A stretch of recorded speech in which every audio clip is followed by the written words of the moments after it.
Il a partagé sa colère, lui qui est au plus près de l'affaire. Un voisin de la famille des Émile au Haut-Vernay a accepté de témoigner, Ceste le seul d'ailleurs. Et ces mots ont été pour un jeune homme qui a été suspecté d'être à l'origine de la disparition des Émile. La suite après la publicité le 8 juillet 2023. Une des affaires les plus mystérieuses, laquelle est toujours non élucidée a vu le jour, la disparition du petit Émile, 2 ans. Il s'est évaporé du village du Haut-Vernay alors qu'il était sous la surveillance de ses grands-parents. Encore aujourd'hui aucune piste n'est privilégiée et la maison perquisitionnée ce mercredi 18 octobre n'a rien donné. Cette disparition si mystérieuse passionne les Français et la presse. C'est pourquoi W9 a diffusé hier soir un documentaire sur Émile dans l'émission Enquête criminelle. Un habitant a accepté de parler et a partagé sa colère.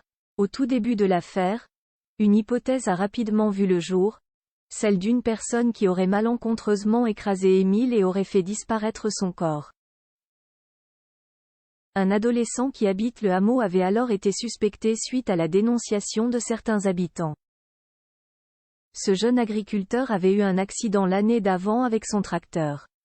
Donc forcément ce sont des choses auxquelles on se raccroche, déclare dans le reportage Ève Chancel, la journaliste du Parisien. Un gamin de 16 ans marqué, il a alors été interrogé par la police, une sacrée épreuve pour un jeune homme qui se trouve alors mêlé à l'affaire judiciaire la plus médiatique du moment. Et c'est bien ce qui met en colère Gilles Tézan, l'habitant qui a accepté de témoigner. Selon lui, l'adolescent qui avait un alibi est toujours marqué par cet interrogatoire. Quand on interroge un gosse de 16 ans pendant plusieurs heures, c'est sûr ça laisse des traces, ça l'a marqué. Pourquoi on est allé dénoncer ce petit? Pourquoi on est allé raconter des choses sur lui? On n'avait pas à aller le chercher. C'est une sale histoire, a-t-il déclaré. Depuis l'enregistrement de ce témoignage, l'ado a encore fait parler de lui puisque c'est sa maison qui a été perquisitionnée ces derniers jours. Ce fils d'apicultrice est déjà connu des services de police pour des délits mineurs.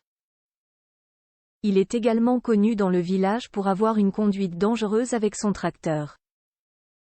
D'après des informations obtenues par BFM TV, il a d'ailleurs déjà eu des accidents avec des touristes et roulerait beaucoup trop vite. Mais comme dit plus haut, la perquisition n'a rien donné. Le mystère est encore tout entier. La suite après la publicité.